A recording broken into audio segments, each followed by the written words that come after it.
News Pack Channel kwoli atukuwa olugambo lutambula mu ggwanga lyattu Uganda. Olugambo lutandise nalwo lwa Pastor Lozias Bujingo ono yetagwayo. Agamye nti bekikwatako bandi badde nga baleeta akuuma akakebera abasajja abenzi.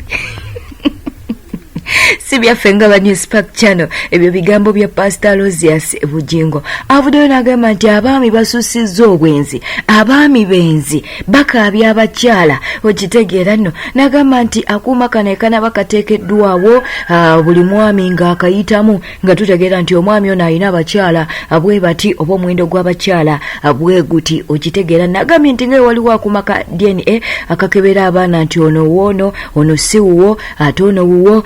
Kakati munnange n'ensonga eyo weetaagisaayo akuuma akabeera nti nate kakebera abasajja abenzi.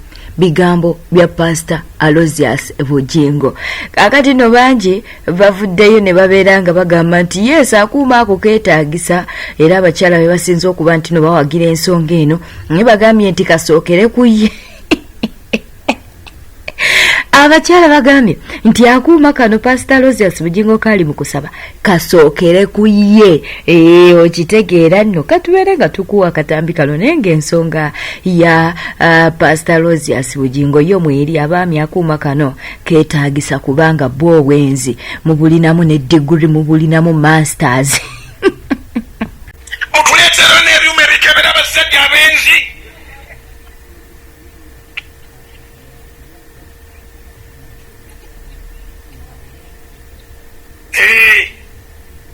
Ekyo kyetaaga kubeera nga wooko through machine. Mugenda ne mukyala ono okiyita mu booti. Bw'oba oyitambula nga kyogera ennamba ze wagendako M3 nyala n'omukago wokifulumira. Wira mukama engaleza amange. Ekyuma wokifulumira. Nga bonna babadde nabo kiboogedde. Nteeseza bubi abooluganda. Kubanga ti abakazi bakomerwa emisumaali. Abaana be bazadde bwabangu bakwata nti si ba mu nnyumba naye abasajja omuntu abakwata atya? Baleeteyo ekyuma walk through machine. Mujjukire we twayitanga mu kyuma ne kitufuuyira amazzi ga covid okuwona covid. Oba kino kye tuyitamu ne baganda essimu giteeke wali buli kimu kiteeke wali. N'obiteeka wali n'oyitamu ne kitakaaba naaka. Akati abasajja batandika okuyita mu kyuma tulabe nga tikikaaba. Bw'oba okiyitamu kigaba ennamba kibala bameka. Mu mawulire amalala Fred Lumbuye avuddeyo munnange n'ategeeza nga Chameleon bw'atali mulwadde mbwera eno diversion nti era mukwano bino baabitaddewo oba baabireese kuba nti nno abalwanyisa alien skin. Bw'atyo nno Fred Lumbuye bw'avuddeyo n'ategeeza naye nga munnange mu mawulire ge twafuna no ku News Pack Channel baatutegeeza nti Chameleon mulwadde era yalongoose dwa wabula nga ate ye Fred Lumbuye ngamba nti eno diversion baagala kubeera nti no bakakanya alien skin. Katubeere nga tukuwa video eno. Omuntu nga mulwadde kuba sigwe gusoose muganda afuyo okulwala alwanjira emirundi mingi nnyo wakiba kiti mu crucial moment eno ate nga bakiwadde airplay okulwanyisa alien skin banne olw'ensonga tebakitegedde nti media tekyagala kuwuliriza. One, lwaki kijidde mu mukutu gw'omuntu eyayisizzamu eddoboozi nga gravity omutujju nga badda wala na Chameleon ebbanga lyonna kati yafunye ate crucial moment nga alina ekivulu nga naku z'omwezi 2 omwezi ogwa September kubanga badde balina kye baagala okuzanyaawo bajjewo amawulire ga alien skin. Kati njala bategeeza Joseph Mayanja si mulwadde, omulwadde ye mukulu waabwe kubayita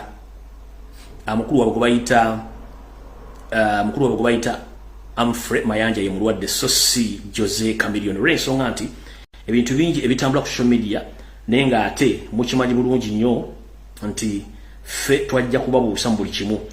Kambalazi kali mubba magala kakasa ebifaananyi batadde ku social media byonna bikadde ne kino kyekya Amfre Mayanja ndoza mulaba ng'ali ku kitanda ku peji yennyini ng'abeeyogerera nti mulwadde yali agenda kutambula n'afuna obuzibu ku peji yennyini from Mayanja ekifaananyi ekira kye babalaze kino ekifaananyi kye babalaze kya mama yali ne Chameleon mu Uganda nga bakola ki bamuscanninga ekyo nayo kikadde kati na kino kye kya from Mayanja bamukolako kati mwenna mumanyi amagulu ga Chameleon gana amagulu manene aga Chameleon tegamutuusa mwaka gujja gana amagulu manene nyini go omulamu muntu munene sikusiga Chameleon so mukitegedde bulungi nnyo nti badde bazannyo omuzannyo mu media okuba nti bakyusa amawulire reason being badde balina kye baagala okuzannya wano wenjagala okubakwatira ekisooka bonna ba celebrities mu Uganda baagala Chameleon newankubadde alina ebizibu bye bwe genda ocekinge ku platforms zaabwe zonna zonna bakuliko postings ejo ze Chameleon quick recovery no ekyo ekisooka ekyokubiri bwe mbanga ndwadde oba Chameleon alwadde ani asobola okujja okutegeeza media nti Chameleon mulwadde one abeera mukyala we Danira tana kya postings two Palaso tana kya postings ya Muganda mulwadde oba Wizo tana kya postings naye it was a connection between state and media okugatta embooze ne baletamu Gravity yakumidde Chameleon n'amwetondera olwokuba nti Gravity alina ekivulu inakuza omwezi bbiri omwezi ogwa September era omulwadde kennyini mbu yagenze nawandika nti bannange tuge supporting Muganda Africa nakuza omwezi bbiri September okitege ndi bade bagase omutimba bagase omutimba n'okukwata abantu bujega nti tebategera tutegera bulungi nnyo mukulu so ina bategeeza bukedde bino byataddeyo bino mwefe tubera na information wono bino bukedde byataddeyo linda ko wano fe twagala bwa information nga tulina n'obujulizi wano bibino wano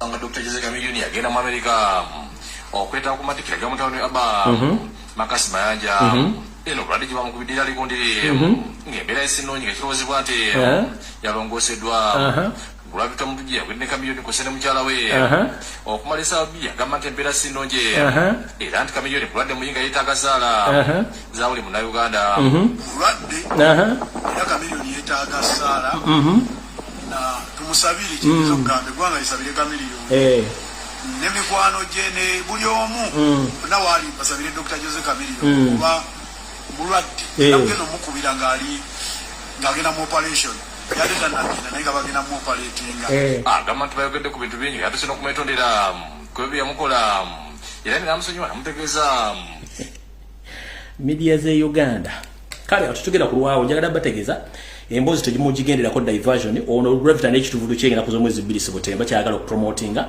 olwo bakuba alina skill bagala mujjako ne clever je kuki ku media ekyo tutwagala tukubuzaabuza abantu mbaga posting balaze bulungi nnyo eya muganda wa Chameleon from Mayanja yimulwadde sosani sosi Chameleon nti mulwadde no baba ida version ndaba sobola ogireeta n'ekyabukedde Gravity omutujju byonna gwe no gendo tune ku platform za superstars bi Uganda wana tekuli wadda mugende quick recovery no era ono gwada wala ne myaka gyonna yagembwa ayogere nako na yeyogere naye eyo bwe tuvayo mukwano tukuleetedde omuvubuka wuuyo munnange mulenzi wadde nga ayambadde nga ajati ono naaweereza ddala emyaka 18 munnange yayambadde nga ba ajati asobola okuba nti naate atembeya bambi obummonde wali eri mu kibuga Kampala ku mukwana Kedi era ng'ono munnange yayambadde nga ajati bamuyita Eric Ogwanga w'emyaka 18 ono no we yakwatiddwa yategeezezza nti kino yakikoze ng'ayagala aba KCCA